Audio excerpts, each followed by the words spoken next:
Okay, so you want to really get into something fascinating, right? I Yeah. mean, that's why we're all here.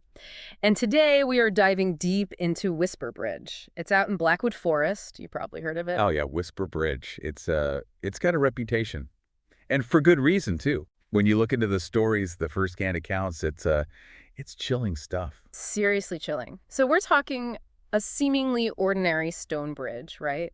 But with a seriously dark history. And we've got disappearances, we've got some really unsettling phenomena. So what we're going to try and do today is figure out, what's the deal with Whisper Bridge? Why does this place have such a creepy reputation? Yeah, and we've got some great sources to work with. Local lore, first-hand accounts. People have been talking about this bridge for a long time, trying to make sense of it all. Okay, so first off, the name itself, Whisper Bridge, that can't be a coincidence, right? I mean, There's always the wind, right? It's a pretty exposed spot out there in Blackwood Forest. Wind whistling through the trees, through the stone of the bridge itself. But that's not really the whole story, is it? no, I mean, the locals, they say those whispers, they're not just the wind. They're the voices of the dead somehow connected to the bridge, which is creepy enough on its own. Yeah. But here's the thing. This bridge was here before the town even existed. Yeah, predating the settlers. That's right. We're talking a structure with an unknown past. Who built it? Why? Some history? And that just adds another layer to the whole thing. Right, so you've got this ancient bridge, unknown origins, and then people start disappearing. The first documented case, Emma Carter, a teenager, dared to cross the bridge at night. I mean, you hear that story and you think teenage recklessness, right? Sure, but it's the details. The scarf being yanked away, like something grabbed her. Yeah. It wasn't just that she wandered off or fell. It was sudden violent. Yeah. They never found anything else. Yeah, that's the part that really gets me. And it's not like she's the only one. There's the hiker, the couple, all gone without a trace. And that's the thing that really fuels the more supernatural explanations, right? No bodies, just Yeah. these single items left behind, like a shoe, a ring, a strand of hair. It's like breadcrumbs of tragedy, almost like whoever or whatever is responsible is taunting people. Like, look what I took. I mean, it sends shivers down your spine just thinking about it. And then the stories, they escalate. You start getting these reports of shadowy figures, whispered names. Yeah. People claim to hear their own names coming from the bridge. And then there's the accounts of the bridge itself actually moving, like physically shifting positions. That's where you go from spooky to seriously terrifying. Right, because these later accounts, they imply something more than just a haunted place. There's an awareness there with the names being whispered and the bridge moving. I mean, that defies logic.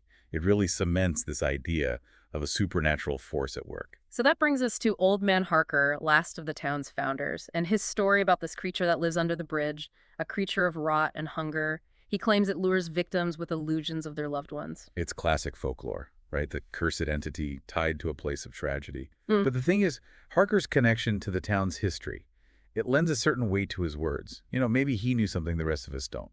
Maybe. And then you have that ghost hunt incident. A group of teenagers filming at the bridge.